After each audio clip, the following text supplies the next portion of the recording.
Just give me a thumbs up when we're live. We should be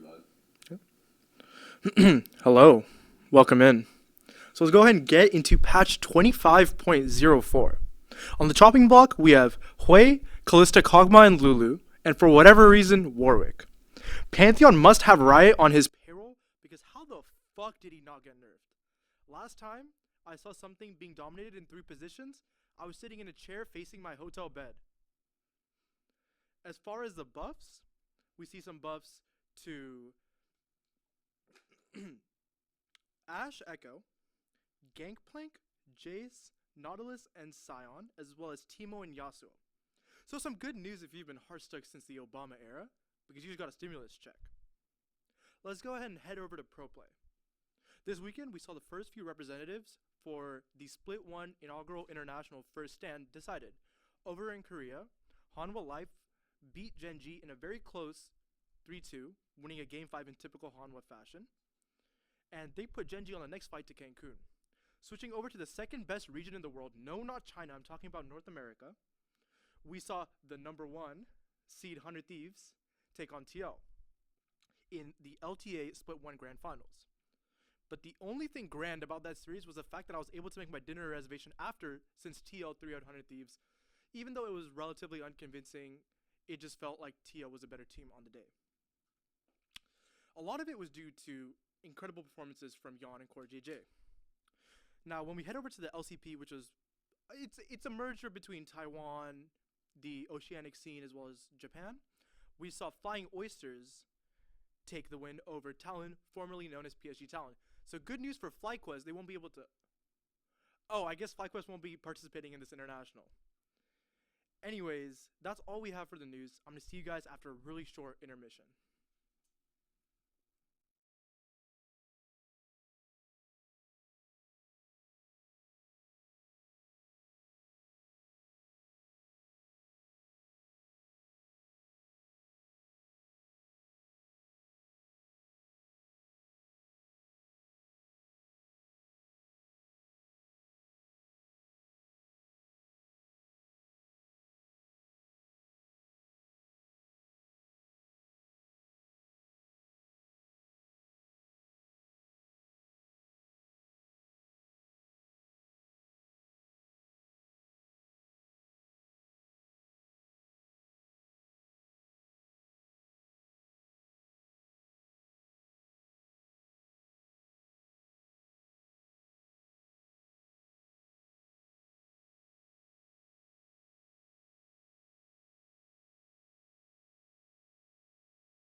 Thumbs up. Should be good.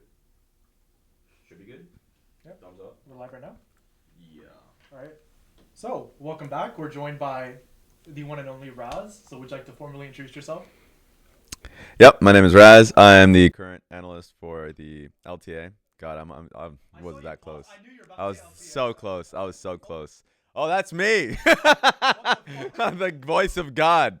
I'm literally channeling Morgan Freeman. That's what was happening. That's just the racial bonus right there. Yep. Speaking of race, now, Continue. So, we recently just saw the LTA Split 1 finals. What did you think about that series? I mean, I think we already talked, but I just want to share your thoughts. Yeah, I mean, you're right about I knew that I also had plans at the end of the day, which was like a friend's birthday and all that. So I was like, I know I was going to make it because of the best of 5. I only had one best of 5. I was like, okay, it's not that big of a deal. Oh, 3 games. Okay, I can get a nap, maybe play some solo queue games. The games themselves were a little frustrating because swear to God, game 2 and game 3 were like basically deja vus, where 100 Thieves have the lead. They're playing to like siege bot side. They get flanked on. They die. It's right next to Otacon. Team Liquid takes Otacon. They take like full control. I was like, what the hell? We just saw this. We literally just saw this. But it was like, I thought it was frustrating from 100 Thieves, but it was a fun experience. Yeah. Yeah. Mhm. I just feel like it must feel so shit knowing that, hey, we won 3-0, but it's like the enemy team severely underperformed, if anything. And I Yeah. think that some of the flaws you see with lack of a loser's bracket, and considering the teams that qualify only had to play, I believe, 2 to 3 best of series, so you kind of miss out on that league-wide competition that I feel like breeds a lot of development. I agree. I think I've always been like a proponent of like losers bracket or like more best of 5s, things like that, because you never know what'll happen in a best of 5 in comparison to a best of 3. Like we've had these conversations like throughout all Esports forever, right? And so like, and whenever someone's like, well, like there's not really a difference between a best of 3 and best of 5, I was like, how many like reverse sweeps have we had? So many. Exactly.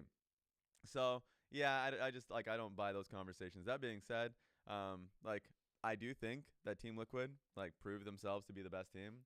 I think it would have been the only thing it would have been good to have is like if we had a losers bracket, then maybe FlyQuest would have had another shot or something to go through the lower bracket, something like that. And I think it would be more entertaining, and we probably had like a higher quality finals. That being said, 100 Thieves proved to be a strong team fighting team and had improved. So I'm like, okay, like I think they deserved it. I think they choked. We've had those like finals in the past. In fact, LCS is known. Actually, yeah, LCS was known in the past. Okay, yeah. See it under the banner. Yeah, that was intentional. I was about to say, you might get fined. Hey, our Check final your day was email. yesterday. All right. Have you ever been fined? No. Yet. No. Actually, If you guys knew what he was saying behind closed doors, not only would you get fined, you get arrested, and like Lord knows what happens after. my producer did not like the fact that I made a Johnny Sins reference yesterday. Did you? Yes. Wait, what did you say? Now you have to say it again because like I think I So missed it. because like I won a bet on broadcast, and on the broadcast bet was basically that the LTA North teams would just like clean sweep the LTA South teams in the like quarterfinals. And Kangas was like, no, at least one LTA South team is gonna make it through, right? He was exactly right. He was coping like crazy. So we were just like going through bets, and he bet like a mustache bet. Like if one LTA South team goes through, then I have to grow a mustache up until like day 1 of Split 2. And if they don't, then I'm shaving his damn stash. So we didn't know when we were gonna do it, but we knew that that we were gonna have like fans coming into the studio on the finals. So we're just doing a public execution. We're literally shaving it on there. So like, yes, I shaved his stash, and I was making references of what he was looking like, Mr. Clean, you know. And then I went to Johnny's ends. I hear my producer in my ear. He was like, no. I was like, my bad.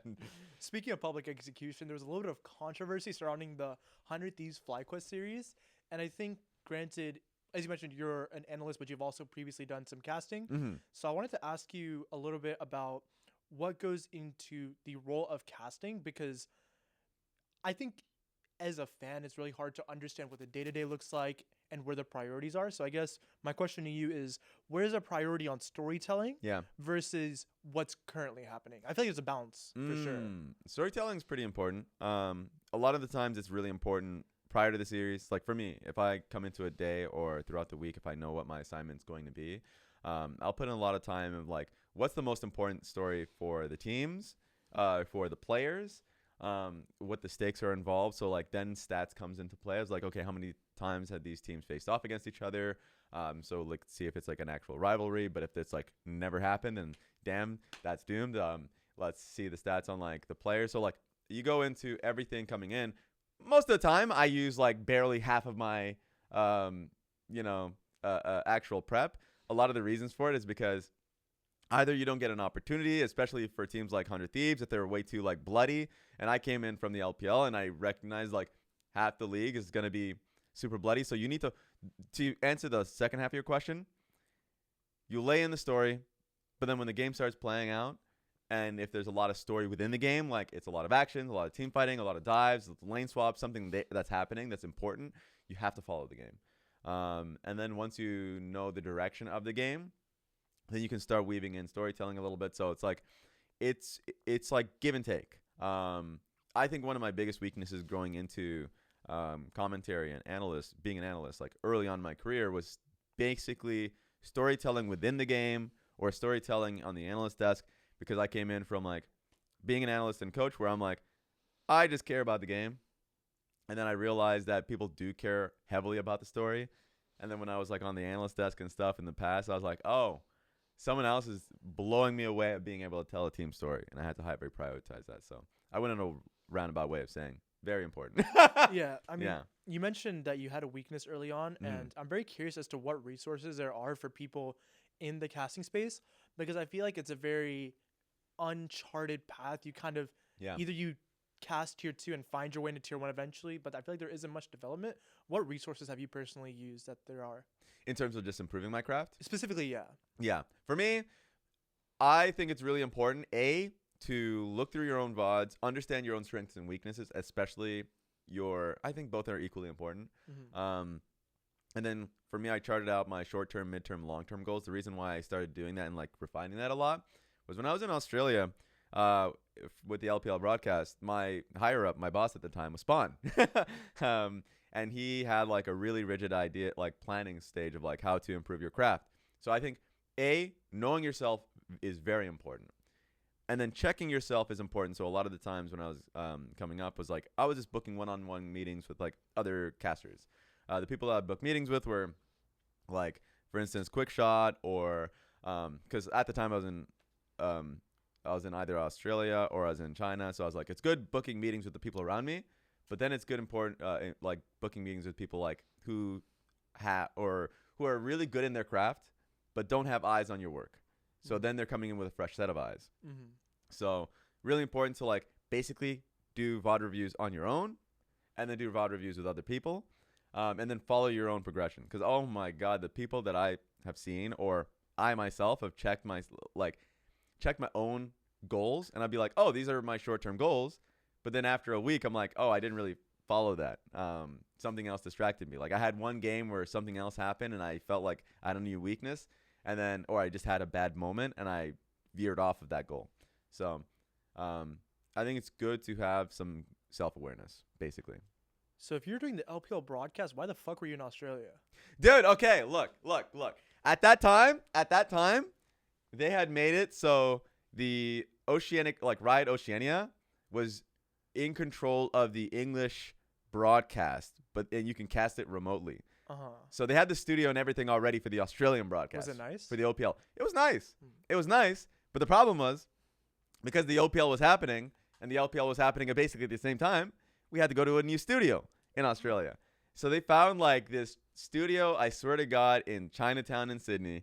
It was like this 90s, it was like a bunker, basically.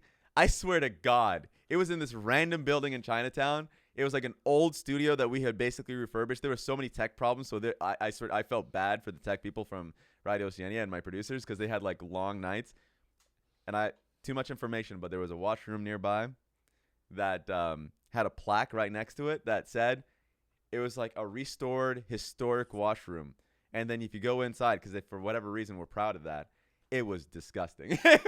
There was no ventilation. It looked like it was from the Stone Age. All this to say, we were doing it remotely, and we had that studio space, but then we just went to a new studio. Do you ever like remember utilizing that washroom since it had like historical significance? Oh my God. I mean, I remember trying to hold it in throughout my broadcast, and then when I couldn't and I had to go, I had to hold my breath. That was my strategy every time. Breath?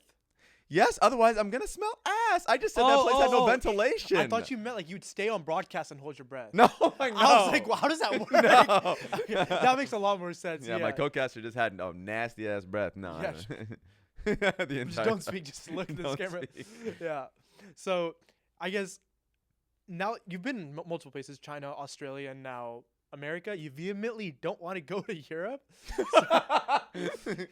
Now, I have some theories as to why that might be, but that's a topic for a later day. Okay.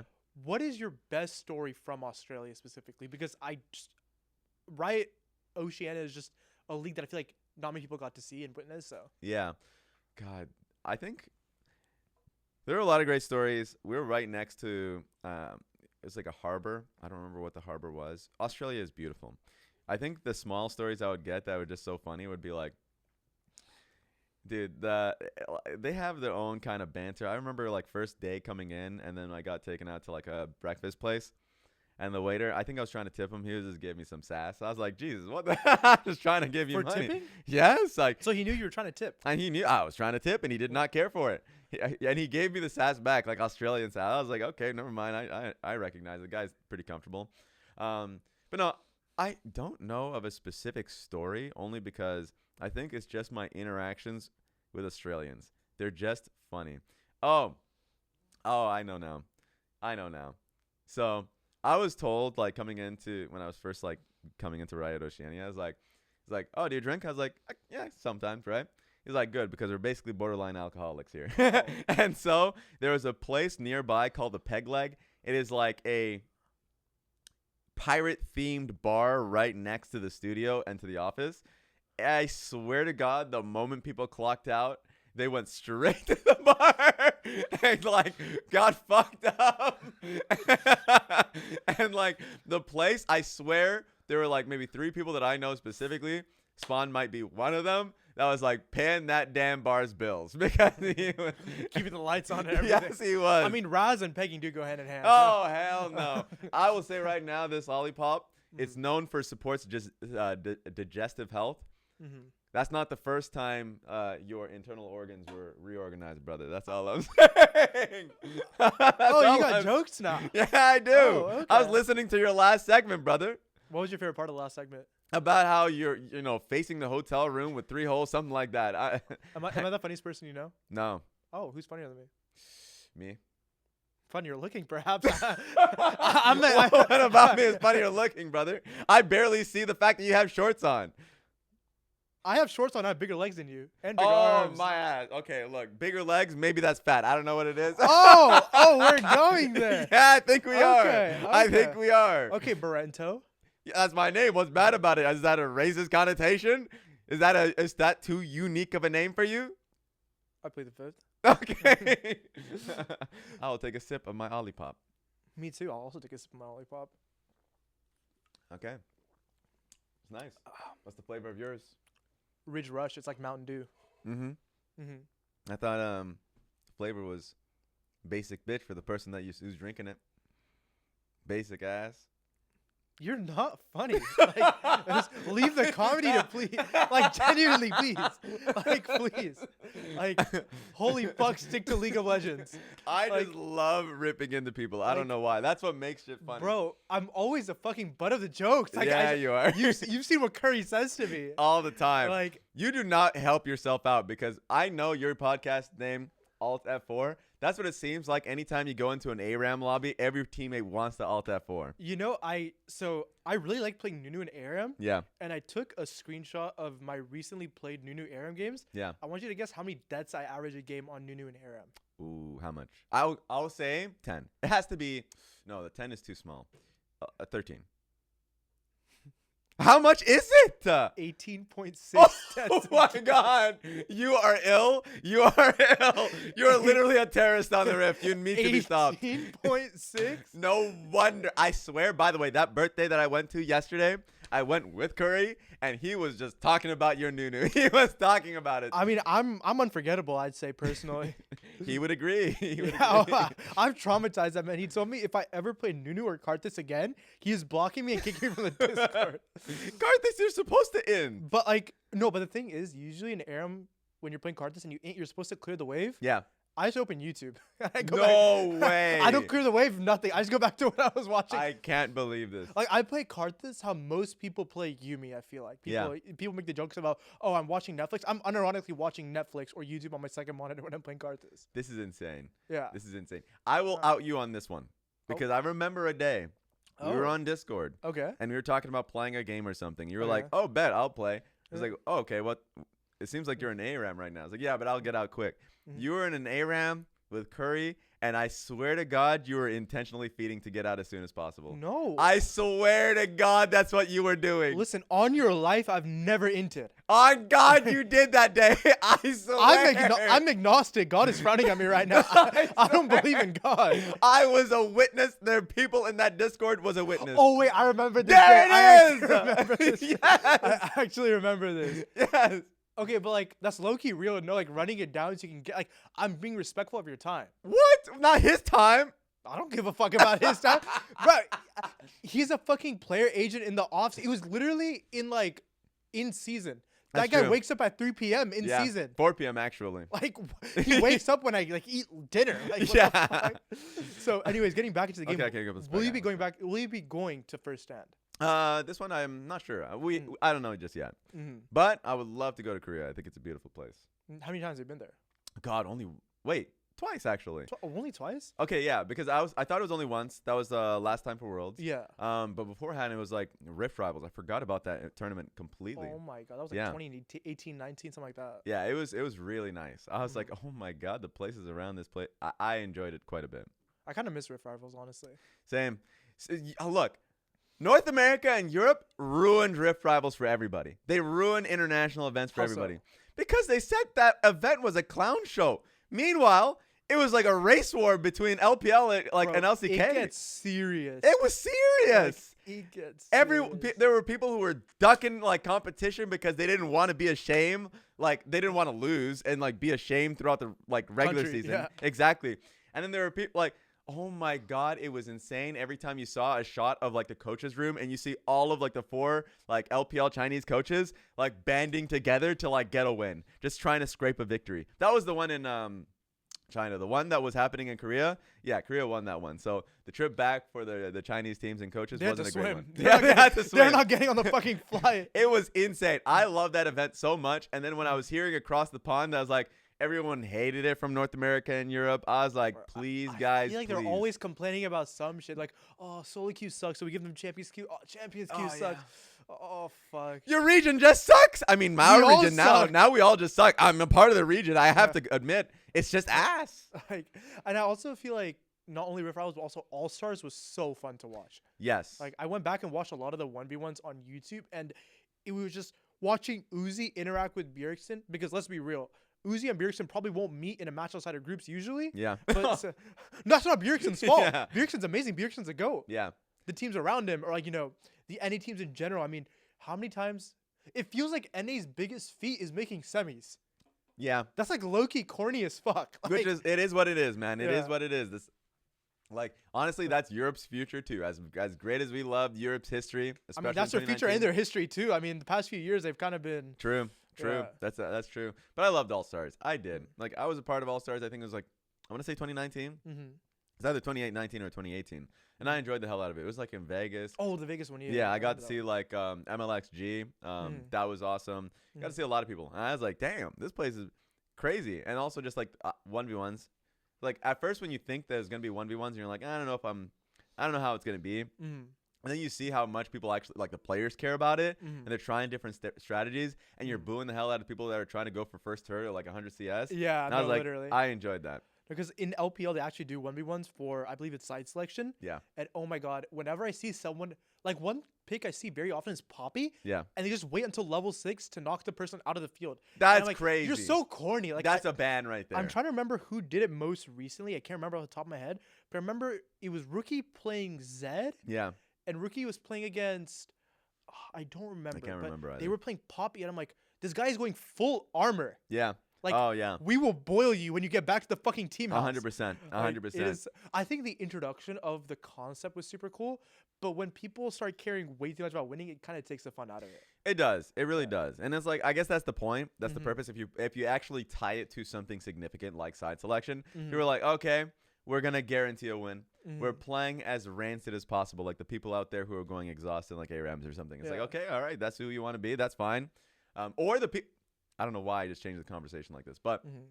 or the people, you know, when you like start an ARAM and someone Mhm. flashes and you just have to flash respond. You have no. It's like a thing. Yeah, you just have to. And then when the people don't actually like enemy teams that just don't flash, Oh you're my like, God. I get mad. It's that, and then there's also the unspoken like stalemate level 1 where you guys walk towards each other and dance. Yeah. Whenever anyone like breaks the stalemate and attacks you, it's like, let's just say I've been permabanned in the past.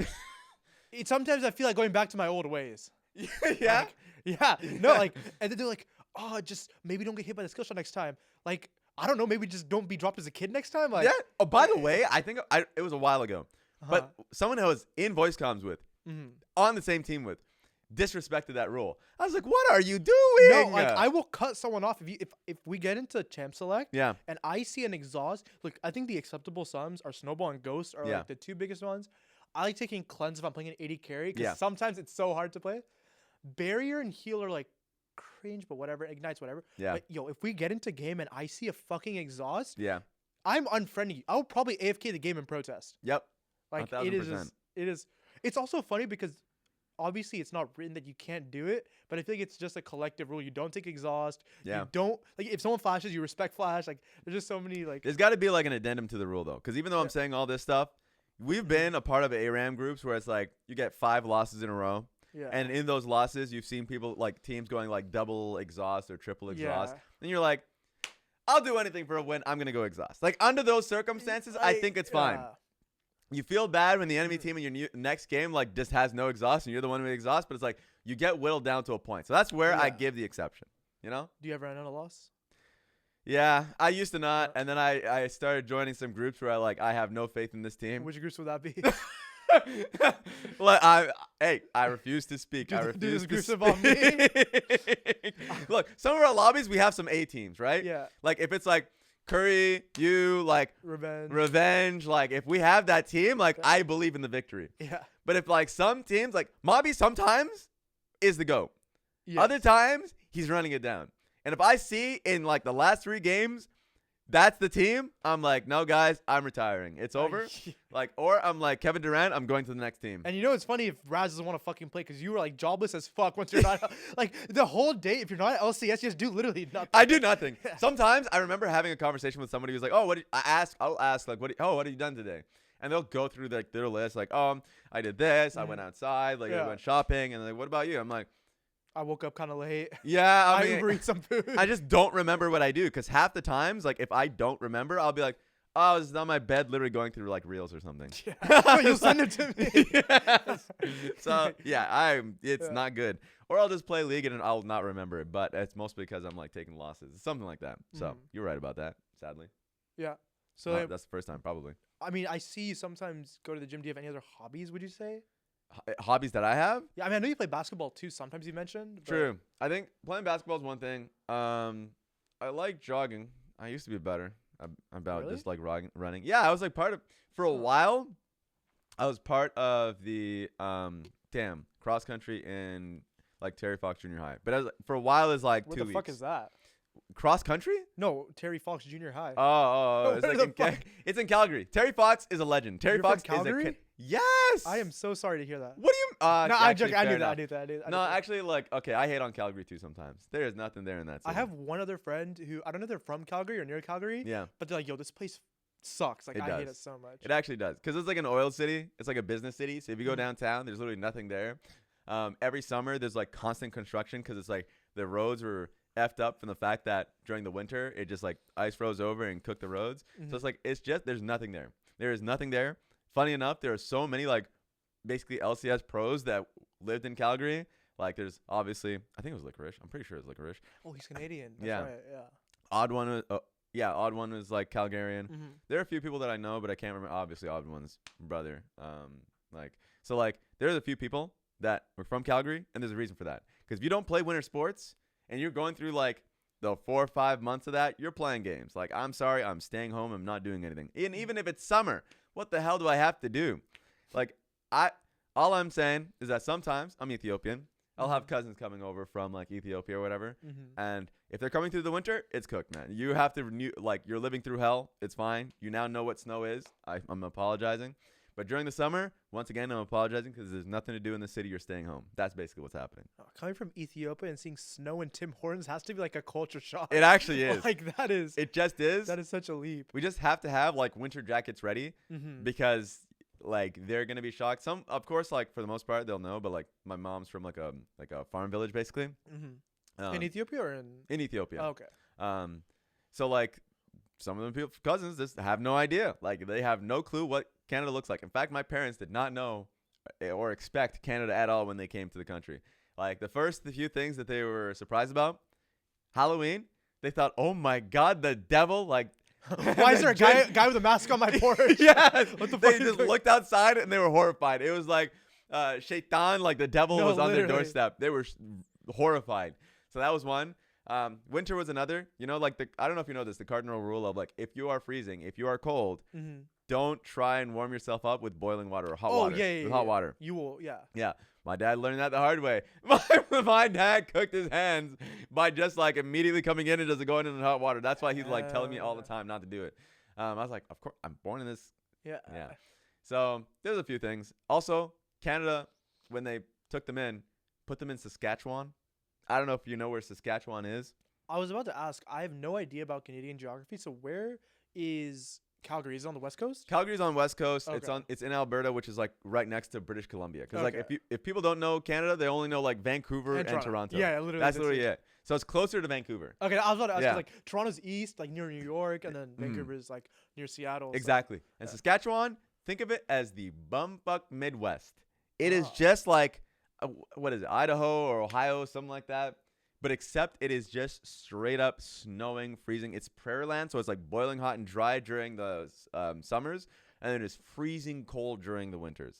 Jesus. So like Calgary is also in the prairie, so sometimes like it'll have -40 temperatures, like sometimes. But yeah, so they were just thrown into Saskatchewan. Mm-hmm. They just like, wow, we instantly hate Canada, but that's fine. I mean, I'm assuming they stayed there for a while. They're still there, no? Yeah, of course. So Oh what- well, they're in Calgary, so yes. So what changed your mind about staying in Canada? Oh, I mean, okay, I said they instantly hated Canada. No, they Mhm. loved Canada in the sense that Mm-hmm. it was peaceful. Opportunity, yeah. Yeah, so like peaceful, more opportunities, all that. Mhm. They just didn't like the weather. That's fine. It happens, right? happens, And they were surrounded by Ferengis. Guess what a Ferengi is? I'd preferably not get my channel nuked. It's white people. This is like, it is what it is, you know? Because like basically it is culture shock because you come in, you don't really know the language, and you just have to learn the language and like be around people who just you're learning and understanding, right? So now they're great about it, but back they were just, my mom actually, maybe not. She's just still doesn't, like, basically she'll still speak to me in Oromo and I'll answer back in English. Mm. Her English is not great. So That makes and she's been there for like 40, 50, I don't know how long. Yeah, I think it's the type of thing where if you don't need to absolutely learn it for like a job, Yeah. it typically isn't a priority for a lot of people. Yeah.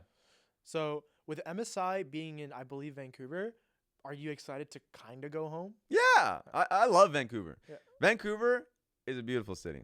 I feel like Riot has low-key shafted Canada in terms of League of Legends for sure. Yeah, it is what it is. The last time they tried was Toronto for Worlds. It was 2022. Yeah, and that was They changed like last second. Oh, visa issues because of COVID. Or yeah, something. because of COVID, and Canada's pretty stringent about it, so that was gonna be rough, and I understood that, and I was like, okay, hopefully it comes back soon. It took forever. I mean, the last thing was what, Toronto finals in like 2016, I think. Something yeah, like true. that. Something like that. Yeah. I don't know if it was 2016, 2017. I don't remember exactly, but I believe Yeah. it was like.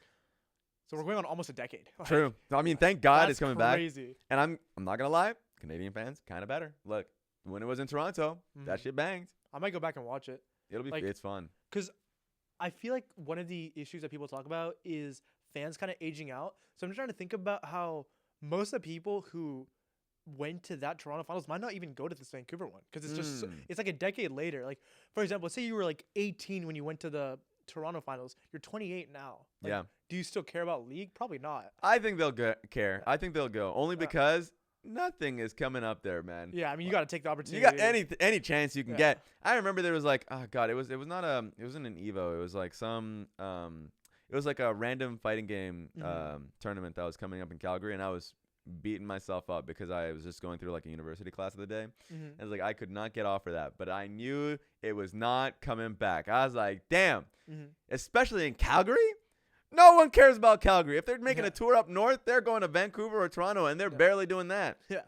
So I think those old ass fans are gonna come back just because like this is the nostalgia of it, and it's MSI. Sure. So it's like an actual like international.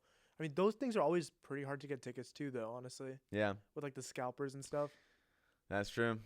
And they're going to come back with a force. You can't stop scalpers. Do you have any ideas how to stop them? Because I feel like I've heard so many theories and different... Back in LPL, they had an idea, and it was working for a little bit. Basically, I think it was if you you can only get a ticket if you had a level 20 League of Legends account. Like, it was tied to your league account, which is not great because there are going to be people that want to go and don't have a league account, and they're real human beings. So I think that stopped. I think that stopped, but that was a real way of stopping scalpers. Other than that, I have no idea. I have no clue. I feel like every idea they suggest, there's always a workaround. Yeah. Because even with like the 21, like, let's say you do play league, but there's no order limit. You can just order like a million tickets. Not literally a million, but you could order a bunch of tickets and resell those. So. And the problem is, like, I think there are legitimate ways of doing it. Of course, I am not as educated, but I think when I was looking it up at the time, like the industry, especially like Ticketmaster and stuff, just like the industry in general, like they're not going to be unhappy about scalpers. I mean, it doesn't affect them, if anything. If anything, it might help them. It helps them, especially when they talk about like, damn, the ticket sold out instantly. You can say that instantly. That sells the show. The bots did it, but you know what? People don't need to know that. So. Hopefully something gets done about that. I heard there was some some noise around that area, but I have no ideas on how to get rid of scalpers other than just like tying them to their League of Legends account and pissing them. Hey, if you got your account banned, follow me here. Then you just can't go. I have an account though. I have a new account. It's the account I play on. You don't know my. Did you level it from 0 to 30? Yeah. I would never condone buying an account. Okay. But if someone does want to buy an account, I have a discount code. Just DM me on Twitter. But I would never condone the purchase of accounts. Of course. That's against the Riot, terms of policy. Exactly. From the code, the summoner's code. Yeah, for sure. And so if we flag that account and get it checked out, it'll be good, right? Yeah, I mean, I think bot accounts are like chess. We don't really need them anymore. True. Touche. So I wanted to ask you your thoughts on the LTA rebranding because there was some conversation about how viewership was down for the Split 1 finals. Now, I think there's a lot of nuance to something like this. For example, Brazil it's a similar time zone in the sense that, I mean, look, like games are usually at 1 p.m. and the finals were at 11 a.m. So it's not like it's, 6 a.m. or something. So it was kind of watchable, but what are your thoughts on the overall product? I thought the overall product was positive. I think you're right about when it comes to the viewership, there's a few challenges that basically everyone has pointed out. The rebranding, I don't think was like the biggest problem. Like I think the biggest problem was definitely like in the past, which is this last year. Yeah. And before that, when the LEC ended, you'll probably get into just waiting, like the end of waiting room or like midway through game 1. Like that was a constant. This time around, when LEC's like done, we're probably going to be done the first series, or probably going to be done like at least in the finals. It seemed like we were just done with the show by the time the LEC was done. So I think that was rough. I know that that's an easy solve for next split, so like that's going to be something they hit on. But for sure, like scheduling is going to be always going to be the number one issue. And if you were to ask a screamer, what is the biggest and most important thing to have, and it is a consistent schedule. No matter what, people need to know what time to find you, what days you're on. And I think over the last like 5 years or so, the schedule has bounced around a lot. Oh, a lot. I mean, we went from like playing twice a week BO1s. We've had Mm. once a week BO3s. We've had Thursday games at one point. Yeah, it was like Wednesday, Thursdays or something. We have luckily we have weekend games now. Yeah. Which I think has helped a lot of the in-person attendance because I feel like the in-person attendance used to be like empty. Yeah, for Wednesday, Thursdays for sure. Especially for those days. But I feel like now, especially for teams like TL, FlyQuest, even 100 Thieves, usually see a pretty sold out arena, Yeah. which is always nice. Yes, exactly. I think for the most part, I've seen a sold out arena. Maybe there's like a day in the LTA North side where I didn't check and it was like the lower bracket that maybe it wasn't sold out completely.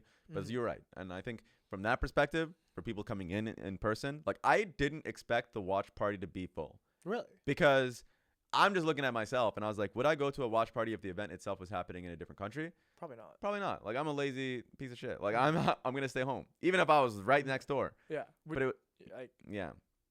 but it was packed. Were you trying to say something? Nothing. Okay, I mean you were trying to say something. Continue. Okay, but it was packed. And like it was loud too.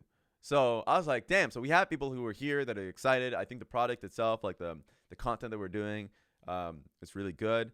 I think the scheduling is one thing. I think you're right. Going back to the rebranding, with the rebranding, I understand it completely. Mm-hmm. Like you have LLA that's being involved. You have what's it called, Brazil that's being involved in a larger, in a larger league. So you want to be able to incorporate that and say and have a league and branding that incorporates all of that for the future in the long term. In the short term, it effing sucks. Mm-hmm. It hurts because I know it wasn't me. I would go to Leaguepedia all the time, but a lot of people, if they want to see the schedule or anything or follow it, just Google LCS. Yeah, for sure. And then you would just see everything, including the schedule. Mm-hmm. LTA doesn't really get that. It's also Lawn Tennis Association, so Oh yeah. yeah. I remember a friend of mine says that like in Taiwan, it's like their what's it called, transit system. Everyone has like a different thing that ties to that. Mm-hmm. So that sucks the most, I would say, or at least like in terms of the short term, sucks the most. But in the long term, I can see it. I can see the vision for sure. Mm-hmm. So I mean, it's just split one. So I'm an open person on that one. Yes, I mean, I feel like we touched a little bit on the negatives. What are like a positive or a couple positives from the rebrand? Would you say? Ooh. I feel like the content has been spot on. Content has been really fun. Yeah. Also, just having the different taste of the audience. So, like for instance, when we went to Brazil, the fans were like really fucking fiery. Like it was really fun. It was incredibly fun. And at first, obviously, they were booing our teams completely because they were just supporting their own teams. Their own teams. And then near the semifinals, when I was wondering, like, A, will people actually be there? That was my first question. And B, will they be cheering us? Yes, they were there. Like, it felt like it was packed. And then B, they were having their own, like, they had TL jerseys. Some of them had, like, C9 jerseys and all that, FlyQuest jerseys. People were fans of, like, FlyQuest because, like, Whip was half Brazilian. So I was like, oh, they turned around really quick. That was surprising. And, hell, I'm happy with them booing initially if they're just supporting their teams. Yeah, that makes sense. That's actually a home and away system, which we have not had, honestly, like, outside of, like, LPL. Yeah. So that I thought was really fun. And then being able to have content and mix that in with the Brazilian side. We had like Baiano in the finals. Like he was on the big monitor. Yeah. We had like our casters basically commingle with them. We had Dude and there was like basically a lot of the old Pain gaming players or turned commentators that were like now mixing with us. We had like an interview with Takeshi. Like that stuff is really cool. And making new content around that is really cool. So I was a big fan of all of that. And I think if we continue and work on that. Oh, and also, like, God, this is what's going to suck. Because I personally like new formats. I like the fact that we're doing different formats a lot. And I'm looking forward to the third split quite a bit to see how that looks. Yeah. First split, I actually love bracket systems because I loved the circuit systems in the past.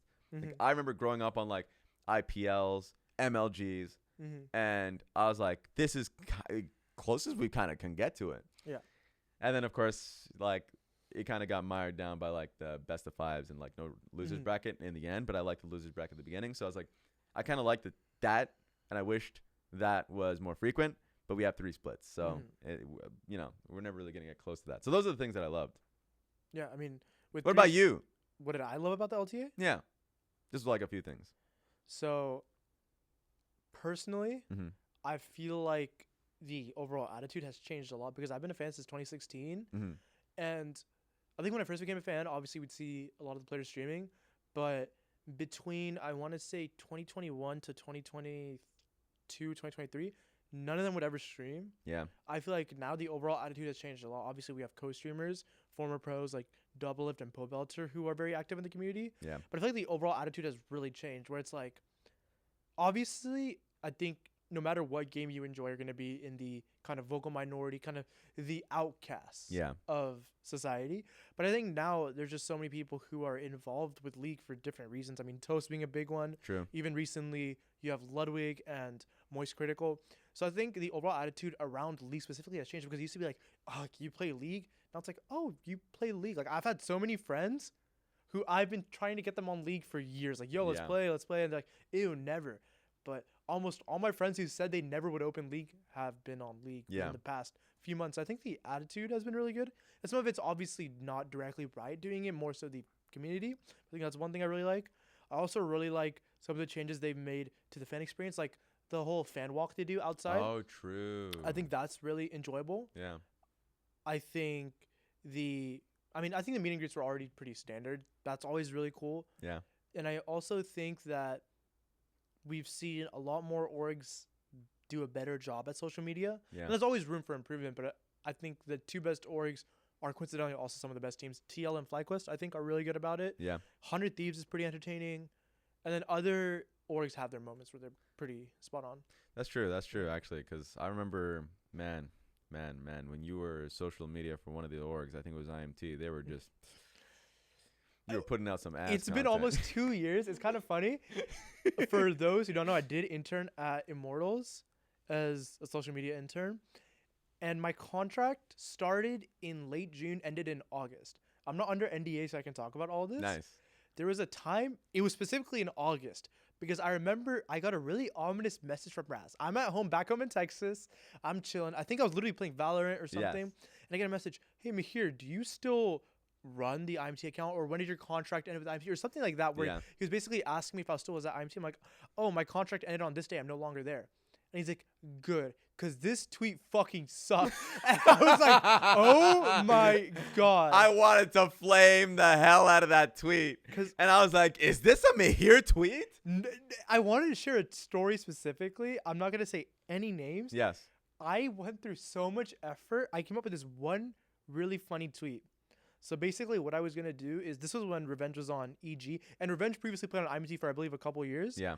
I basically made like a I miss us tweet. And it was going to be because the thing is, I feel like being as chronically online as I am, Yeah. I feel like I kind of have, I'm not perfect about it, but I feel like I have a good idea of what people find funny. Yeah. I think it was reflected in some of the tweets I made. But I remember I had this super funny tweet idea, and I knew it would bang because I couldn't stop laughing. Yes. And then I remember we went to a meeting. I kind of pitched the idea, proposed the idea. I don't remember what the reasoning was. They said no. And then they said something about Fortnite. Oh my God, I reclined my chair, muted the fucking Google meeting, and I'm like, oh my God. Oh, no. But I think I really value that experience because I got to meet a lot of great people. I think everyone who worked at IMT on the content side were all great people. I think you probably know some of them. Like Charlie's is a really big one. Yeah. Charlie has always been amazing. Even as recently as the finals tailgate that just happened a couple of days ago, he said what's up there. So I feel like the staff there I always appreciate. But God, working under some of these orgs, especially when you're a little bit younger, is like a nightmare because I'm just like a zoomer. I just want to like make a bunch of shit posts. I want to have a fucking great time. But like going through a process was always the most frustrating thing. Yeah. But going through any kind of corporate structure when you have a great idea and you want to push it, you're like, ooh, this is going to be rough because I know what the problem is going to be. That's why, like, when I was early on working with Riot in 2016, 17, a rule that I heard was ask for forgiveness, not for permission, kind of thing. That's how I live with my parents. Yeah. Oh my God. Well, I mean, they're not, okay. What do they do if you ask for forgiveness? My parents are ethnic. Let's just say, sometimes I've been lucky to choose my punishment between a sandal, a pan, a pan, spatula. Have I told you the pan story? No. Okay. I was young. Okay, maybe I might get in trouble for sharing this, but I was young, right? Yeah. I want to say sometime in late elementary school. So I want to say 4th, 6th grade, something like that. My mom got really mad at me. I forgot what the reason was, but Yeah. I was pretty mischievous. 'Cause I was probably doing some dumb shit. Yeah. She takes a pen. I'm in the kitchen just chilling. She throws a pen at me, and I used to play goalie. I used to play soccer. Yeah. So I like I'm talking prime De Gea. I just like dive out of the way. And then so my mom threw the pan. It broke the oven, and then I got beat for breaking the oven. Oh my God. Take the pan like a man. No, I was like, what the hell? But it got to the point where I think most ethnic families, Yep. specifically the guys, just at some point the hand doesn't hurt anymore. It doesn't. The hand hurts them more than it will hurt you. Yeah. So they start coming up, they're like, oh, would you like to get beat with a sandal or a pan? Neither. Yeah, I'm not choosing either. What happened to kill him with kindness or like, Oh, that's like- not happening. yeah, definitely not in. Dude, I was such a shit kid. It was crazy. I was yeah. okay. The school that I went to, Mm-hmm. it was called like Almadina Charter School, Mm-hmm. and it is a school basically for immigrant families that just Mhm. like want to keep the culture or Okay. like religion or something. And it was like 98% Muslim kids there. Okay. I never got suspended, and I Mhm. always caused fights. The principal would be like, I called your parents. Like, it'll be good. Just go home. It'll be good. And then they beat my ass. That was the punishment. It was not a suspension. It was not anything like that. Detention, sure. But it was like, no, the punishment, we know your parents will deal with it. That was the punishment. That's kind of fire. That's like, we don't need to do it. Like, we just, Yeah.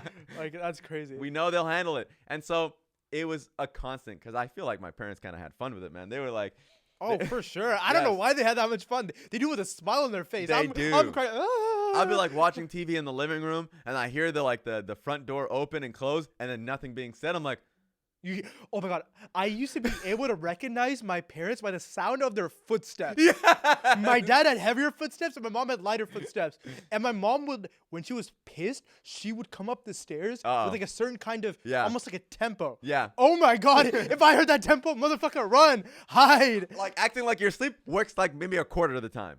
They wake my ass up to beat my ass. Oh Like, my God. but honestly, though, growing up with ethnic parents, I think there's a couple of skills that I've learned Yeah. that most healthier families don't have. Like, for example, I can look people in the eye and lie to them, Ooh. which obviously, It'll never work though. what do you mean? Like lie them about like if you mess something up. No, not anything big. It's mainly white lies. Okay. But I feel like I'm just so naturally able to sell a lie. Like, everyone in this room, I've probably lied to at some point. They're looking at you now. Yeah, They're all everyone just looking looked at at me. you. Like, They're I all am looking at so you. good at telling lies with a straight face. Yeah. Which is like a byproduct of my parents. Like, oh my God, the amount of like bullshit excuses I pulled out of my ass, like, it's kind of impressive. The problem is my parents will always call bullshit. Doesn't matter. I feel like I'm good at lying, Really? but they will be like, no, that's not true. Because there's just so many things in my childhood where so much trial and error. Yeah. So now it's like, I could sell so many lies, like, which it's like a very powerful tool, and I use it for only good. Yeah. Like- Good for who? For you? Well, good for me. The fuck? They're calling you bullshit right now. Like, there's been a couple times where I'll give you an example. Okay. Let's say I'm on a deadline. Oh, I have something due at 8 p.m. Yeah. I know what lies are believable to get me extended an hour. Okay. Get the work in, and now everyone's happy. True. And if anything, that's a conversation start for next time. Bro, like, my favorite one during online school and COVID was a thing was, oh, my internet isn't working. I would glitch out in the Zoom meeting on the camera. My God. ALT+F4, go play League. Oh my God. And then I'd email the teacher. Because you know how when you email from your phone, it says sent from iPhone? Yeah. I'd be like, oh, my internet went out. I'm so sorry. And they'd be like, don't worry. Just get your work in by the end of the day, blah, blah, blah. Bro, at some point during senior year of high school, I just stopped doing school because it was all online. I would wake up late, do fuck all, play League, watch movies. I'm like, I somehow graduated. That is crazy. Which is insane. The American education system. Because everyone. I used to be a very good student, but I think Yeah. at some point I grew kind of jaded with like the whole education system. And then my biggest flaw when it came to, like I said, online school was the fact that I didn't, because I was in Texas where they were allowed to open schools, but you didn't have to attend. So, Sounds like Texas. but because I was missing so many classes, my grades suffered because I literally wasn't there to get the work. And you passed? Let me finish. Okay. So my grades suffered because I was missing. Yeah. And they had a policy where if you're failing, you have to show up. Okay. So I had to go in. So I would go into school and like blah, blah, blah. I was kind of half-assing it. And then I think the biggest wake-up call was I was literally in bed. I didn't have any plan on getting out of bed anytime soon. And I get a call from my counselor on my cell phone. How the hell does the counselor have my cell phone? That's insane. She's like, here, if you miss one more class, you're not graduating. I was like, oh my God. I don't know why that was a wake-up call, not the fucking 43 in the grade book. Yeah. But no, it's funny because like none of the work was hard. It's like high school. Most of it was pretty easy. I had a couple classes that were kind of hard. Yeah. And then I remember I had to make up a semester's worth. So in Texas, I mean, a semester is typically, I want to say 5 months on average, 4 to 5 months, Yeah. because you typically have a 3-month break. I had to make up 4 months worth of work in 3 classes, and I had a week to do it. How the hell did you do it? I did it. No, because, okay, now this is where I think being so stupid as a kid enabled me to be very hardworking. Okay. Because my biggest thing is I don't really care about myself, but I really care about the people around me. So I just started thinking like, yo, I have put my friends through some bullshit. Yeah. And for me, I didn't really care to go to graduate. I did end up going. Mhm. But for me, it wasn't so much about graduation, but it's like, I don't want there to be an empty chair where my name is supposed to be and then let my friends down. Bro, I would wake up at 7, do work before I went to school. Then I would go to school, do more catch-up work. I come home, do more catch-up work. I didn't open league for a week straight. You have to meet a minimum threshold to graduate. Yeah. We had like a teacher who was in charge of that. She looked me in the eyes and she's like, I have never seen someone do this in my entire 30-year my teaching God. career. The LeBron James of No. procrastination. I literally gave her a fist bump and I saw her at graduation when they called my name. I did one of Oh my God. so I just like, it is such a fuck. Not many people know this. I actually think you're one of the first people, other than my like closest friends I talk to every day. You're one of the few people to hear about these stories. That is But, like, crazy. my God, I just feel like if I had a healthier family environment, I probably would care a little bit more about school. Yeah. But yeah, that was definitely something. Do you have anything like that? Oh, I know that when I moved around the city a bit. Mm-hmm. And so there was one time where I moved, it was like grade 9. And I moved in grade 9. And the thing about, Uh-huh. it's probably the same in your education system, but like if you have bad grades in grade 9, you're just cooked for high school. Especially in terms of like GPA for sure. You can still graduate, Yeah. but your college admissions gets really fucked if you don't have a good. Oh, our grade 9 is junior high. Oh, I should have said that. Yeah, it's kind of cooked. For us, Yeah. the most important years people typically say are freshman and junior year. Yeah. So which is first and third year of high school. They say it's like super important. Obviously, those are the years I jacked off figuratively jacked off the most. Oh, because you're jacking off more now. Anyways, back to your story about about junior He's high. actually counting. I've done the math. But yeah, like for me, it's the last year of junior high that's Mhm. important because if you have bullshit grades, Mm-hmm. then basically you're starting from the ground in high school. Oh, really? And so like I started from the dirt in high school because I moved in like halfway through the year in grade 9. Oh, okay. And I wasn't a great student to begin with, and I'm starting from the ground up. So I'm like, okay, I'm not going to try that hard. And then I go into the shittiest classes. And my wake-up call was going to these classes and realizing no one cared. And if everyone had the same trajectory. One guy literally said, he's like, oh, what's your kind of like goals after high school? He's like, yeah, I'm going to be like a truck driver. I was like, you're going to be a truck driver? Is this my pathway?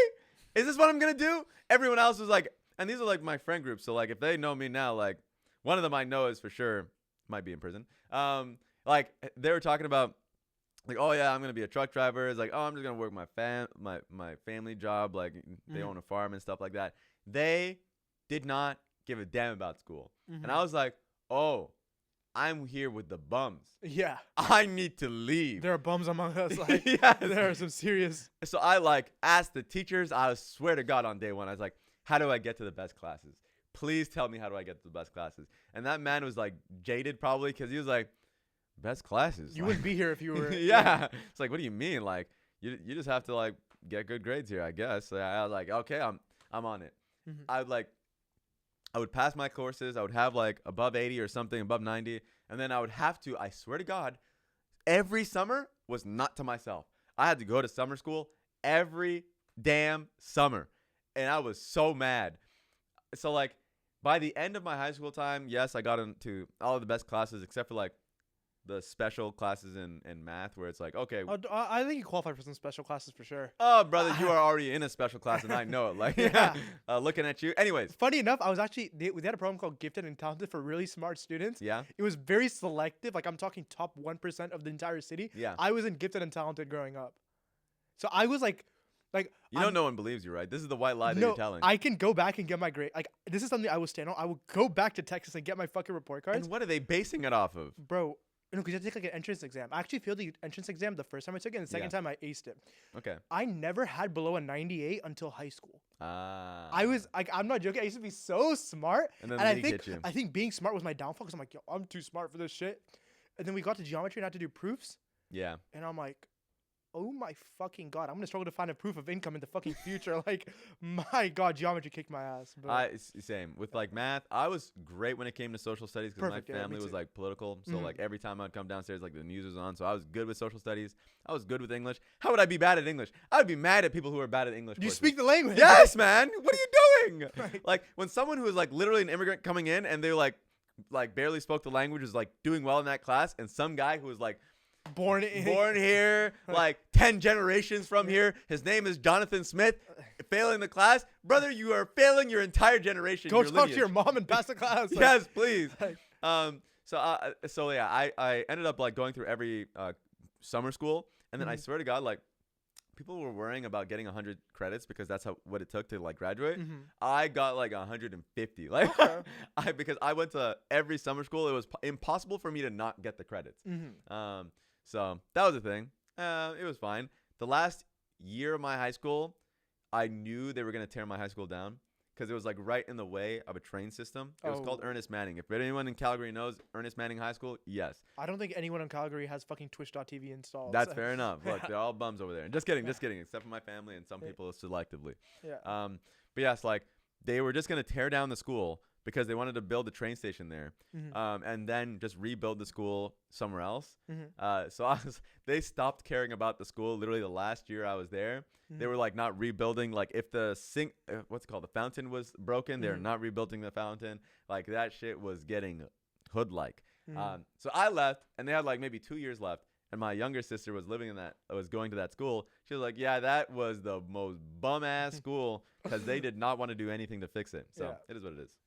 Yeah, and that's I pretty much. escaped. I think we are nearing the end of our time. Okay. Do you have any words for anyone who's watching right now? Look, for you people out there, the production crew here is sick.